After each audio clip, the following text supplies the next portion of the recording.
ನಟ ದರ್ಶನ್ ಅಭಿನಯದ the devil cinema ಬಹುನಿರೀಕ್ಷಿತ ಚಿತ್ರ ಡಿಸೆಂಬರ್ 11ರಂದು ತೆರೆ ಕಾಣ್ತು. ರಾಜ್ಯಾದ್ಯಂತ ಮೊದಲ ವಾರ ಸಾಕಷ್ಟು ಕುತೂಹಲವನ್ನ ಕೂಡ ಮೂಡಿಸಿ ಬಾಕ್ಸ್ ಆಫೀಸ್ನಲ್ಲಿ ಒಳ್ಳೆ ಕಲೆಕ್ಷನ್ ಕೂಡ ಮಾಡಿತು. ಈಗ ಎರಡನೇ ವಾರಕ್ಕೆ ಕೂಡ ಕಾಲಿಟ್ಟಿರುವಂಥದ್ದು. ಬರ್ತಾ ಬರ್ತಾ ಕಲೆಕ್ಷನ್ ಕೂಡ ಕಡಿಮೆ ಆಗ್ತಾ ಬರ್ತಾ ಇದೆ. ಹಾಗಾದ್ರೆ ಡಿ ಬಾಸ್ ಅವರ ಅಭಿಮಾನಿಗಳು ದರ್ಶನ್ಗೆ ಕೈ ಕೊಟ್ರ ಎಂಬೆಲ್ಲ ಪ್ರಶ್ನೆಗಳು ಕೂಡ ಈಗ ಮೂಡ್ತಾ ಇರುವಂಥದ್ದು. ಇನ್ನು ಇದ್ರ ಬಗ್ಗೆ ಕಲೆಕ್ಷನ್ ಬಗ್ಗೆ ಮಾತನಾಡಕ್ಕೆ ನಮ್ಮ ಜೊತೆ ಇದ್ದಾರೆ ಪ್ರಸನ್ನ ಥಿಯೇಟರ್ನ ಸಿಬ್ಬಂದಿ ಆಗಿರುವಂತಹ ಲೋಕೇಶ್ ಅವರು.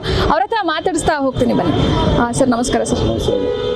ಸರ್, ಇವಾಗ ದರ್ಶನ್ ಅವರ ಚಿತ್ರ ಬಾಕ್ಸ್ ಆಫೀಸ್ನಲ್ಲಿ ಒಳ್ಳೆಯ ಕಲೆಕ್ಷನ್ ಅನ್ನ ಮಾಡುತ್ತೆ ಎಂಬೆಲ್ಲ ಮಾತುಗಳು ಕೂಡ ಕೇಳಿ ಬಂದಿತ್ತು. ಇವಾಗ ನಿಮ್ಮಲ್ಲಿ ಯಾವ ಥರ ಕಲೆಕ್ಷನ್ ಆಗ್ತಿದೆ? ಇವಾಗ ಎರಡನೇ ವಾರಕ್ಕೂ ಕೂಡ ಕಾಲಿಟ್ಟಿರುವಂಥದ್ದು ಡೆವಿಲ್. ಯಾವ ಥರ ರೆಸ್ಪಾನ್ಸ್ ಬರ್ತಿದೆ ಜನದಿಂದ ಅಂತ? ಮೇಡಮ್, ಕಲೆಕ್ಷನ್ ಹೇಳೋದಕ್ಕಿಂತ ಕಲೆಕ್ಷನ್ ಫಸ್ಟ್ ಡೇನೇ ಕಲೆಕ್ಷನ್ ಮೇಡಮ್. ಒಂದು ದಿನ ಕಲೆಕ್ಷನ್ ಮತ್ತೆ ಸಂಡೇಗಿಂತ ಲಾಸ್ಟ್ ಆಗೋಯ್ತು. ಸಂಡೇಯಿಂದ ಈಚೆಗೆ ಕಲೆಕ್ಷನೇ ಇಲ್ಲ.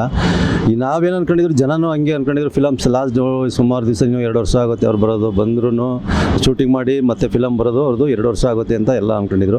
ಆದರೆ ಈ ಫಿಲಮ್ ಅಂತೂ ಡೆವಿಲ್ ಭಾರಿ ಏನಕ್ಕೆ ಈ ಥರ ಆಯಿತು ಅಂದರೆ, ಎಂಡಿಂಗಲ್ಲಿ ವಿಲನ್ನು ಅವರೇನೆ, ಹೀರೋನು ಅವರೇನೆ. ಅವ್ರ ಫೈಟ್ ನೋಡ್ತಾ ಇದ್ರೆ ಸುಮಾರು ಮುಕ್ಕಾಲು ಭಾಗ ಬರೀ ಫೈಟೇ ಆಗೋಗಿದೆ. ಆ ಫೈಟು ಜನಕ್ಕೆ ಅವ್ರ ಅಭಿಮಾನಿಗಳಿಗೆ ಇಷ್ಟ ಆಗಲಿಲ್ಲ. ಅಲ್ಲಿಂದ ಅದಕ್ಕೆ ಸ್ಟೋರಿನೇ ಹೊಂಟೋಗ್ತು ಮೇಡಮ್. ಅದರಿಂದ ಜಾಸ್ತಿ ಜನ ಅಲ್ಲಿಂದ ಇಷ್ಟನೇ ಪಡಲಿಲ್ಲ, ಅಭಿಮಾನಿಗಳು ಇಷ್ಟಪಡಲಿಲ್ಲ, ಯಾವ ಜನನೂ ಬರಲಿಲ್ಲ ರಿಟರ್ನ್ ಯಾರು ಫಿಲಮ್ ನೋಡೋಕ್ಕೆ. ಈ ಥರ ಆಗಿ ಡೆಲ್ ಆಗೋಯ್ತು, ಕಲೆಕ್ಷನ್ನೇ ಡೆಲ್ ಆಗೋಗಿದೆ ಮೇಡಮ್. ಆದರೆ ಕಲೆಕ್ಷನ್ ಎಷ್ಟು ಅಂತ ಹೇಳೋಕ್ಕಾಗಲ್ಲ, ಹೇಳಬಾರ್ದು ಅಷ್ಟೇ. ಇನ್ನು ದರ್ಶನ್ ಅವರ ಅನುಪಸ್ಥಿತಿಯಲ್ಲಿ ಚಿತ್ರವನ್ನು ಕೂಡ ಬಿಡುಗಡೆ ಮಾಡ್ತಾರೆ. ದರ್ಶನ್ ಇಲ್ಲ ಅಂದರೂ ಅವರ ಅಭಿಮಾನಿಗಳು ನನ್ನ ಚಿತ್ರವನ್ನು ಗೆಲ್ಲಿಸ್ತಾರೆ ಎಂಬ ನಂಬಿಕೆಯನ್ನು ಇಟ್ಕೊಂಡು ಡೈರೆಕ್ಟರ್ ಆಗಿರ್ಬೋದು, ಪ್ರೊಡ್ಯೂಸರ್ ಆಗಿರ್ಬೋದು, ಅಥವಾ ವಿಜಯಲಕ್ಷ್ಮಿ ಅವರು ಕೂಡ ಫ್ಯಾನ್ಸ್ ಇದ್ದಾರೆ, ಫ್ಯಾನ್ಸ್ ನಮ್ಮನ್ನು ಮುಂದೆ ಕರ್ಕೊಂಡು ಹೋಗ್ತಾರೆ ಎಂಬ ಯೋಚನೆಯನ್ನು ಮಾಡಿಕೊಂಡು ರಿಲೀಸನ್ನು ಮಾಡ್ತಾರೆ. ಆದರೆ ಅವ್ರ ಫ್ಯಾನ್ಸ್ ಎಲ್ಲೋ ಒಂದು ಕಡೆ ಕೈ ಕೊಟ್ರ ಎಂಬೆಲ್ಲ ಮಾತುಗಳು, ಊಹಾಪೋಹಗಳೆಲ್ಲ ಕೇಳಿ ಬರ್ತಾ ಇರುವಂಥದ್ದು. ಅದ್ರ ಬಗ್ಗೆ ಏನು ಹೇಳ್ತೀರಿ ಸರ್? ಮೇಡಮ್, ಕೈ ಕೊಟ್ಟರು ಅಂತ ಹೇಳೋದಕ್ಕಿಂತ ಈ ಟೈಮಲ್ಲಿ ಕಾಟೇರ ಬರಬೇಕಾಯ್ತು ಮೇಡಮ್. ಅವ್ರಿಗೆ ಅವ್ರ ಹೆಸರಿಗೆ ತಕ್ಕನಾಗೆ ಇವತ್ತು ಕಾಟೇರನ ಬಂದಿದ್ರೆ, ಡೆವಿಲ್ ಅವತ್ತು ಹೋಗಿ ಇವತ್ತು ಕಾಟೇರ ಬಂದಿದ್ರೆ ಅವ್ರು ಕೈ ಹಿಡಿತಾ ಇದ್ರು. ಇವತ್ತು ಡೆವಿಲ್ಗೆ ಅರ್ಥ ಏನು ಅನ್ನೋದೇ ಗೊತ್ತಿಲ್ಲ. ಆ ಮಟ್ಟಕ್ಕೆ ಮಾಡಿಬಿಟ್ಟಿದ್ದಾರೆ ಫಿಲಮ್. ಡೈರೆಕ್ಟರ್ ಸರ್ಗೆ ನಿಜವಾಗ್ಲೂ ಫೇಲ್ಯೂರ್ ಅಂತ ಹೇಳ್ಕೊಬೋದು. ಫಿಲಮ್ ಅಂತೂ ಇಲ್ಲ ಮೇಡಮ್, ಫಿಲಮಲ್ಲಿ ಏನೂ ಇಲ್ಲ ಮೇಡಮ್. ಬೇಜಾರು, ನಮ್ಗೆ ಅದೇ ಬೇಜಾರಾಗೋಯ್ತು. ನಾವು ನೋಡಿರಲಿಲ್ಲ ಫಸ್ಟು, ಆಮೇಲೆ ನೋಡಿದ್ವಿ ಲಾಸ್ಟಲ್ಲಿ. ಒಂದು ದಿವಸ ನೋಡಿದ್ಮೇಲೆ ಗೊತ್ತಾಯ್ತು ನಮಗೆ. ನಾವು ನೋಡೋದಕ್ಕಿಂತ ಬೇರೆಯವ್ರ ಅಭಿಮಾನಿಗಳು ನೋಡೇ ಬೇಜಾರು ಮಾಡ್ಕೊಂಡ್ರು. ನೋಡಿ, ಯಾರೇ ಆಗಿರಲಿ ಅಭಿಮಾನಿಗಳು ಒಂದು ಸರ್ ನೋಡ್ಬಿಟ್ಟು ಹೋದ್ರೆ ಮತ್ತೆ ಯಾರೂ ಬಂದು ನೋಡಲಿಲ್ಲ ಮೇಡಮ್. ಅಲ್ಲಿಗೆ ಗೊತ್ತಾಗೋಯ್ತು ಫಿಲಮಲ್ಲಿ ಇಷ್ಟೇ ಕತೆ. ನಾವು ನೋಡಿದ್ವಿ, ಅದೇನೇ ನಾನು ಹೇಳಿದ್ನಲ್ಲ, ವಿಲನ್ನು ಅವರೇನೆ, ಹೀರೋನು ಅವರೇ. ಆ ಪಿಕ್ಚರಲ್ಲಿ ಅವ್ರು ಮಾಡಿರೋದು ಈ ಬೇರೆಯವ್ರು ಕೊಟ್ಟು ಮಾಡಿದ್ರು ಆಗೋದು. ಈ ಬೇರೆ ಒಂದು 3-4 ಜನಕ್ಕೆ ಯಾವ ಕ್ಯಾರೆಕ್ಟರ್ಗಳಲ್ಲೂ ಅಷ್ಟೇ ಮೇಡಮ್. ಸ್ಟೋರಿನೇ ಸರಿಯಾಗಲಿಲ್ಲ. ಅವ್ರ ಆ್ಯಕ್ಟಿಂಗು ಅಷ್ಟೊಂದು ಫಸ್ಟ್ ಸ್ಟಾರ್ಟಿಂಗ್ ಎಲ್ಲ ಚೆನ್ನಾಗಿ ಬಂತು. ಸೆಂಟಿಮೆಂಟ್ ಒಂದು ಚೆನ್ನಾಗಿದೆ. ಯಾವುದೋ ಅಂತಂದರೆ ತುಂಬ ಇಷ್ಟ ಆಗಿದ್ದು ಅಂದರೆ, ಅವ್ರು ಬಂದು ಹಳ್ಳಿ ಮರದಂಡಲ್ಲಿ ಕುಂತ್ಕೊಳ್ತಾರೆ. ಆ ಟೈಮಲ್ಲಿ ಹೀರೋಯಿನ್ ಇಬ್ಬರು ಬಂದು ಕೂತ್ಕೊಂಡು ಒಂದು ಮಗುವನ್ನ ತೂಗ್ತಾ ಇರೋ ಒಬ್ಬರು ಲೇಡಿ ಮಾತಾಡ್ತಾರಲ್ಲ, ಅದೊಂದು ಸೆಂಟಿಮೆಂಟ್ ಬಿಟ್ಟರೆ ಬೇರೆ ಫಿಲಮಲ್ಲಿ ಯಾವುದೂ ಇಷ್ಟ ಆಗಲಿಲ್ಲ ಮೇಡಮ್. ನಮಗಂತೂ ಇಷ್ಟ ಆಗಲಿಲ್ಲ ಫಿಲಮ್. ಸರ್, ಇನ್ನು ನಟ ದರ್ಶನ್ ಅವರು ಜೈಲಲ್ಲಿ ಮೊದಲನೇ ಬಾರಿ ಜೈಲಿಗೆ ಹೋದಂತಹ ಸಂದರ್ಭದಲ್ಲಿ ಅವರು ಬಂದು ಚಿತ್ರೀಕರಣದಲ್ಲೂ ಕೂಡ ಭಾಗಿಯಾಗಿರ್ತಾರೆ ಥೈಲ್ಯಾಂಡ್ನಲ್ಲಿ. ಅವರಿಗೆ ಪ್ರಮುಖ ಟರ್ನಿಂಗ್ ಪಾಯಿಂಟ್ ಮಾಡಿಕೊಡುತ್ತೆ ಡೆವಿಲ್ ಚಿತ್ರ ಅನ್ನುವ ಮಾತುಗಳು ಕೂಡ ಇತ್ತು. ಇವಾಗ ಈ ರೀತಿಯಾಗಿ ಕಲೆಕ್ಷನ್ ಕೂಡ ಕಡಿಮೆ ಆಗ್ತಿರ್ಬೋದು. ಆಡಿಯನ್ಸ್ ಕೂಡ ಚಿತ್ರಮಂದಿರದ ಹತ್ರ ಕಾಲಿಡೋರ್ನ ಕಡಿಮೆ ಮಾಡಿದ್ದಾರೆ. ಏನೆಲ್ಲ ಆಗಬಹುದು ಇನ್ನು ಮುಂದೆ? ಡೆವಿಲ್ ಮುಂದೆ ಹೋಗುತ್ತಾ ಅಥವಾ ಇಷ್ಟಕ್ಕೆ ಮುಗಿಯುತ್ತಾ ಡೆವಿಲ್ ಕತೆ ಅಂತ? ನಾವು ಏನಾಯ್ತು ಅಂದರೆ, ಲೇಡೀಸು ತುಂಬ 50% ಲೇಡೀಸು ಬಂದರು. ಯಾಕೆಂತಂದರೆ ಫಿಲಮ್ ಅವ್ರಿಗೆ ಜಾಸ್ತಿ ಇಷ್ಟಪಡೋದು ಲೇಡೀಸ್ ಇದ್ದರು.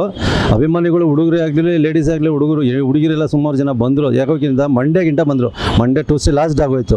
ಯಾಕೆ ಅಂತಂದರೆ ಫಿಲಮ್ ಸ್ಟೋರಿ ಯಾಕೆ ಅವ್ರಿಗೆ ಈ ಪಿಕ್ಚರು ಈ ಥರ ಮಾಡ್ತಾರೆ ಅಂದ್ರೆ ಭಾರಿ ಕಷ್ಟಪಟ್ಟು ಮಾಡಿದ್ದಾರೆ. ಹೇಳ್ಕೋಬೇಕು ಅಂತಂದರೆ ಮಾಡಿದ್ರೆ ಆ್ಯಕ್ಟಿಂಗು ಎಲ್ಲ ಚೆನ್ನಾಗಿ ಮಾಡಿದ್ದಾರೆ. ರಾಜಕೀಯ ತಗೊಂಡ್ರು. ರಾಜಕೀಯದಲ್ಲಿ ಯಾವುದೋ ಒಂದು ಸ್ಟೋರಿನ ಅವರು ಡೈರೆಕ್ಟ್ರು ಅವ್ರಿಗೆ ಏನು ಗೊತ್ತಿರ್ತದೆ, ದರ್ಶನ್ ಸರ್ಗೆ ಈ ಥರ ಆಗ್ತದೆ ಅನ್ನೋದು ಅವ್ರಿಗೆ ಗೊತ್ತಿಲ್ಲ.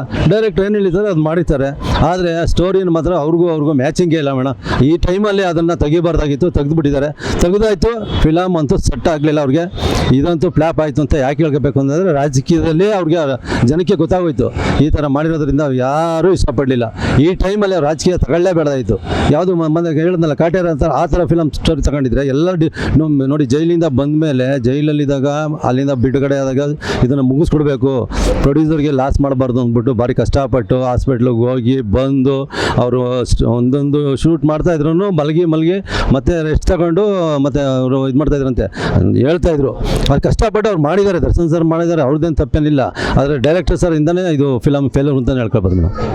ಸರ್, ಇನ್ನೊಂದು ವಿಜಯಲಕ್ಷ್ಮಿ ಅವರು ಮೊನ್ನೆ ಅಷ್ಟೇ ಅವರ ಡಿ ಕಂಪನಿ ಇಂಟರ್ವ್ಯೂನಲ್ಲೂ ಕೂಡ ಹೇಳ್ಕೊಡ್ತಾರೆ, ದರ್ಶನ್ ಅವರು ಜೈಲಿಂದ ಬಂದ ಮೇಲೆ ನಾನು ಡೈರೆಕ್ಟರ್ಗೆ ಮಾತು ಕೊಟ್ಟಿದ್ದೀನಿ, ಡೆವಿಲ್ನ ಮುಗಿಸ್ಬೇಕು, ಅಷ್ಟೇ ನನ್ನ ಮನಸ್ಸಲ್ಲಿ ಇರೋದು ಎಂಬ ಮಾತುಗಳನ್ನ ಕೂಡ ಹೇಳಿದ್ದಾರೆ. ಇನ್ನು ಅವರು ಏನು ಮುಂದೆ ಏನಾದರೂ ಈ ಥರ ನಾನು ಪುನಃ ಸಿನಿಮಾನ ಜೈಲಿಗೆ ಹೋಗ್ತೀನಿ ಅನ್ನುವ ನಿಟ್ಟಿನಲ್ಲಿ ಬೇಗ ಬೇಗ ಮುಗಿಸಿ ಮೂವಿಗೆ ಏನಾದರೂ ಎಫೆಕ್ಟ್ ಆಯ್ತಾ ಅದು ಅಂತ? ಇಲ್ಲ ಅವ್ರು ಏನು ಡೈರೆಕ್ಟರ್ ಸರ್ ಏನೇ ಮುಗಿಸ್ಕೊಟ್ರು ಡೈರೆಕ್ಟರ್ಸ್ ಮೇಲೆ ಬರ್ತದೆ ಡಿಫ್ರೆಂಟ್. ಅದು ಏನಪ್ಪ ಅಂದರೆ ಮುಗಿಸ್ಕೊಡ್ಬೇಕು, ಫಿಲಮ್ ಮುಗಿಸ್ಕೊಡ್ಬೇಕು ಅಂತ ಅವ್ರು ಆಸೆ ಪಟ್ಟು ಕಷ್ಟಪಟ್ಟು ಮಾಡಿದ್ರು. ಇವರು ಡೈರೆಕ್ಟರ್ಗಳು ಮಾಡಿಸ್ಬೇಕಾದಂಥವ್ರು ಸರಿಯಾಗಿ ಮಾಡಿಸಿಲ್ಲ ಅಂತಂದ್ರೆ ಅವ್ರೇನು ಮಾಡೋಕ್ಕಾಯ್ತದೆ? ಒಟ್ಟು ಶೂಟಿಂಗು ಈಗ ಒಬ್ಬ ಪ್ರೊಡ್ಯೂಸರ್ ಬಂಡವಾಳ ಹಾಕಿರ್ತಾರೆ, ಅವ್ರು ಗ್ಲಾಸ್ ಮಾಡಬಾರ್ದು ಅಂದ್ಬಿಟ್ಟು ಅವರು ಭಾರಿ ಕಷ್ಟಪಟ್ಟು ಮಾಡಿಕೊಟ್ರು. ವಿಜಯಲಕ್ಷ್ಮಿ ಮೇಡಮ್ಗೆ ಏನಂತ ಆಸೆ ಇತ್ತು, ಫಿಲಮ್ ಮುಗಿಸ್ಕೊಟ್ರೆ ಒಳ್ಳೆ ಹೆಸರು ಬರ್ತದೆ ಅಂತ ಅವ್ರು ತಿಳ್ಕೊಂಡಿದ್ರು. ಆದರೆ ಇದು ಬಂದಿರೋದೇ ಇದೊಂದೇ ಅಲ್ಲ, ಫಿಲಮಲ್ಲೇ ಏನಾಗಲಿಲ್ವಲ್ಲ, ಅದು ಸ್ಟೋರಿ ಸರಿ ಆಗಲಿಲ್ವಲ್ಲ. ಲಾಸ್ಟಲ್ಲಿ ರಾಜಕೀಯದ ಬಂದು ಎಲ್ಲ ಹಾಳು ಮಾಡಿದ್ದಾರಲ್ಲ, ಅಷ್ಟು ಯಾರು ನೋಡಿದ್ರು ಇಷ್ಟಪಡಲ್ಲ ಹುಡುಗರು, ಅಭಿಮಾನಿಗಳು ಇಷ್ಟಪಡಲಿಲ್ಲ. ಅದೇ ಬೇಜಾರಾಗಿದ್ದು. ಅಂದರೆ ಕಷ್ಟಪಟ್ಟು ಮಾಡಿರೋದಕ್ಕೆ ಬೆಲೆನೇ ಇಲ್ಲದೆ ಹೋಯ್ತು. ಈ ಟೈಮಲ್ಲಿ ಈ ಥರ ಮಾಡಬಾರ್ದಾಯ್ತು. ಅವ್ರಿಗೆ ಒಂದು ಹೆಸರು ಹಾಳಾಯಿತು. ದರ್ಶನ್ ಸರ್ಗಂತೂ ಒಂದು ಹೆಸರು ಹಾಳಾಯಿತು ಮೇಡಮ್. ಇನ್ನು ಎಷ್ಟು ವರ್ಷಕ್ಕೆ ಬರ್ತದೆ ಫಿಲಮು, ಅವ್ರು ಇನ್ನು ಯಾವಾಗ ಮಾಡ್ತಾರೆ ಅದೊಂದೇ ಬೇಜಾರು ಹುಡುಗರಿಗೆ ಅಷ್ಟೇ ಮೇಡಮ್. ಸರ್, ನಾವು ನೋಡ್ಬೋದು ನಿಮ್ಮಲ್ಲಿ ಡೆವಿಲ್ ಮೊದಲನೇ ದಿನ ರಿಲೀಸ್ ಆದಾಗ ಹಬ್ಬದ ವಾತಾವರಣ, ಪ್ರಸನ್ನ ಥಿಯೇಟ್ರಲ್ಲಿ ಒಂಥರ ಹಬ್ಬದ ವಾತಾವರಣನೇ ಕೂಡ ಸೃಷ್ಟಿ ಮಾಡಿದ್ರು. ಇವಾಗ ನೋಡಿದ್ರೆ ನಿಮ್ಮ ಥಿಯೇಟರ್ ಫುಲ್ಲು ಖಾಲಿ ಇರುವಂಥದ್ದು. ಆಡಿಯನ್ಸ್ ಯಾವ ರೀತಿ ಬರ್ತಿದ್ದಾರೆ, ದಿನಕ್ಕೆ ಎಷ್ಟು ಶೋ ರನ್ ಮಾಡ್ತಿದ್ದಾರೆ, ಆಡಿಯನ್ಸ್ನ ರಿಯಾಕ್ಷನ್ ಹೇಗಿದೆ ಡೆವಿಲ್ನ ನೋಡಿ ಅಂತ? ನಮ್ಮ ಆಸೆ ಇಟ್ಕೊಂಡು ಗೊತ್ತಿದ್ದವರಿಗೆ ಯಾರು ಹೇಳಿದ್ರು ನೋಡಲ್ಲ, ನೋಡಬೇಕು ಅನ್ನೋ ಆಸೆ ಪಟ್ಟು ಫಿಲಮ್ಗೆ ಬರ್ತಾರೆ. ಆದರೆ ಬಂಡಿ ಮಹಾಕಾಳಮ್ಮನ ದೇವ್ರನ್ನ ಕರೆಸಿ ಅವರು ಫಸ್ಟ್ ಡೇ ಹಬ್ಬ ಮಾಡಿದ್ರು, ಜಾತ್ರೆ ಥರ ಮಾಡಿದ್ರು. ಒಳ್ಳೆ ನಮ್ಮ ಪ್ರಸನ್ನ ಥಿಯೇಟರ್ ಇಡೀ ಬೆಂಗಳೂರಿಗೆ ನಾನು ಹೇಳ್ತಾ ಇದ್ದೆ ಫಸ್ಟ್ ಡೇನೆ, ಇಡೀ ಬೆಂಗಳೂರಿಗೆ ಪ್ರಸನ್ನ ಥಿಯೇಟ್ರ್ ಅಂದರೆ ಹಬ್ಬ ಥರ ಮಾಡಿದ್ರು. ಆ ದೇವ್ರನ್ನ ಕರೆಸಿದ್ರು, ದೇವ್ರು ಕರೆಸಿ 1 hour ಅಷ್ಟೇ ದೇವ್ರನ್ನ ಕರೆಸಿ ಮಡಗಿದ್ರು, ಪೂಜೆ ಮಾಡಿ ಮತ್ತೆ ಕರ್ಕೊಂಡೋದ್ರು. ಅವತ್ತು ಆ ಥರ ಇಟ್ಕೊಂಡಿದ್ರು. ನಾವು ಅಂದ್ಕೊಂಡಿದ್ವಿ ಚೆನ್ನಾಗಿದೆ ಫಿಲಮು ಅಂದ್ಕೊಂಡು ಆಸೆ ಪಟ್ಟಿದ್ವಿ. ಫಿಲಮಲ್ಲಿ ನೋಡಿದ ಮೇಲೆ ಜನ ಒಂದೇ ದಿವಸಕ್ಕೆ ಗೊತ್ತಾಗೋಯ್ತು ಜನದ್ದು. 6 ಶೋ ಮಾಡಿದ್ವಿ, ಬರ್ತಾ ಸೋಮವಾರದ ಮೇಲೆ 5 ಶೋ ಮಾಡ್ತೀವಿ. ಇವತ್ತಿನವರೆಗೂ 5 ಶೋ ಓಡ್ತಾ ಇದೆ. ಕಲೆಕ್ಷನ್ ಅಂತೂ ಮಿನಿಮಮ್ ಮೇಡಮ್ 50% ಕಲೆಕ್ಷನ್ ಇದೆ, ಅಷ್ಟು ಇಲ್ಲ ಮೇಡಮ್. ಈ ಟೈಮಲ್ಲಿ ಫಸ್ಟ್ ವೀಕು ಇದು 2ನೇ ವಾರ ಇದು. ಆದರೆ ಈ ಥರ ಕಲೆಕ್ಷನ್ ಯಾವ ಫಿಲಮಲ್ಲಿ ಅವ್ರದ್ದು ಯಾವುದೋ ಈ ಥರ ಫ್ಲಾಪ್ ಆಗಿರೋದು ನಾವು ನೋಡಿರಲಿಲ್ಲ. ದರ್ಶನ್ ಸರ್ಗಂತೂ ಕೆಟ್ಟ ಹೆಸರಲ್ಲ, ಇವ್ರು ಮಾಡಿರೋ ಆ್ಯಕ್ಟ್ರ್ ಇವ್ರು ಇದಲ್ಲ ಡೈರೆಕ್ಟರ್ ಸರ್, ಅವ್ರಿಗೆ ನಾವು ಹೇಳ್ಬೋದು, ಬಂದು ಕೇಳಲೇಬೇಕಾದ್ರೆ ನಾವು ಹೇಳ್ತೀವಿ ಈ ಥರ ಆ್ಯಕ್ಟಿಂಗ್ ಮಾಡಬಾರ್ದಾಯ್ತು ಅವರು. ಈ ಟೈಮಲ್ಲಿ ಬಂದು ಅವ್ರು ಕಷ್ಟಪಟ್ಟು ಮಾಡಿದವ್ರಿಗೆ ಈ ಥರ ಮಾಡಬೇಕಾಯ್ತಾ? ಸ್ಟೋರಿ ಏನಕ್ಕೆ ಬೇಕಾಗಿತ್ತು ಈ ಥರ ಸ್ಟೋರಿ? ರಾಜಕೀಯ ತಗೊಂಡ್ಬಂದರು, ರಾಜಕೀಯದಲ್ಲಿ ಏನಾಯ್ತು ಅದರಲ್ಲಿ? ಇಬ್ಬರಿಗೂ ಫೈಟ್ ಮಾಡಿಬಿಟ್ಟು ಹೀರೋನು ಅವರೇನೆ, ವಿಲನು ಅವರೇನೆ ಹಾಳು ಮಾಡಿ ಇಟ್ಬಿಟ್ಟಿದ್ದಾರೆ ಮೇಡಮ್. ನಾವು ಹೇಳೋದಕ್ಕಿಂತ ಅಭಿಮಾನಿಗಳೇ ಬೇಜಾರು ಮಾಡ್ಕೊಂಡೋಗಿದ್ದಾರೆ ಮೇಡಮ್. ಸರ್, ಒಂದು ಕಡೆ ದರ್ಶನ್ ಫ್ಯಾನ್ಸ್ ಅವರು ಹೇಳ್ತಿದ್ರು, ನಾವು ನಮ್ಮ ಬಾಸ್ ಇಲ್ಲ ಅಂದ್ರೂ ಕೂಡ ಅವರ ಮೂವಿನ ಎತ್ತಿ ಮೆರೆಸ್ತೀವಿ ಅಂತ. ಕಂಟೆಂಟ್ ಇಲ್ಲ ಅಂದ್ರೂ ಕೂಡ ಅವರು ಫ್ಯಾನ್ಸ್ ಸಂಖ್ಯೆನೂ ಕೂಡ ಕಡಿಮೆ ಆಗ್ತಾ ಇರುವಂಥದ್ದು ಬರ್ತಾ ಬರ್ತಾ ಬರ್ತಾ. ಇನ್ನು ನಾಳೆ ನಾಡಿದ್ದು ವೀಕೆಂಡ್ ಕೂಡ ಇದೆ, ಆವಾಗ ಏನಾದರೂ ನಿರೀಕ್ಷೆ ಇದೆಯಾ? ಇನ್ನು ಫ್ಯಾನ್ಸ್ಗಳು ಬರ್ತಾರೆ, ಮೂವಿನ ನೋಡ್ತಾರೆ, ಹೌಸ್ಫುಲ್ ಆಗುತ್ತೆ ಅಂತ? ಇಲ್ಲ ಮೇಡಮ್, ಅಭಿಮಾನಿಗಳು ಯಾರು ಬರೋಕ್ಕೆ ಅಷ್ಟೊಂದು ಇಷ್ಟಪಡಲ್ಲ. ಬರೋರು ಯಾರೋ ಬೇರೆಯವ್ರು ಬರ್ತಾ ಇದ್ದಾರೆ ಅಷ್ಟೇ ಹೊರತು ಫಿಲಮ್ ನೋಡಬೇಕು ಒಂದ್ಸರಿ ನೋಡೋಣ ಅಂತ ಇಷ್ಟಪಟ್ಟು ಬರ್ತಾ ಇದ್ದಾರೆ ಹೊರತು ಇವ್ರು ಫಿಲಮ್ ನೋಡೋಕ್ಕೆ ಮತ್ತೆ ಅಭಿಮಾನಿಗಳು ಯಾರೂ ಬರ್ತಾ ಇಲ್ಲ. ಅವತ್ತು ಹೋದವರು ಇವತ್ತಿನವರೆಗೂ ಅಭಿಮಾನಿಗಳಲ್ಲಿ ಈಗ ಪಬ್ಲಿಕ್ ಬರ್ತಾ ಇದ್ದಾರೆ ಹೊರತು ಅಭಿಮಾನಿಗಳಿಗೆ ಅಷ್ಟೇ. ಭಾನುವಾರಕ್ಕೆ ಲಾಸ್ಟ್ ಮಾಡಿದ್ದಾರೆ ಮೇಡಮ್. ಅಲ್ಲಿಂದ ಈಚೆಗೆ ಅಭಿಮಾನಿಗಳು ಯಾರೂ ಬರ್ತಾನೆ ಇಲ್ಲ ಮೇಡಮ್.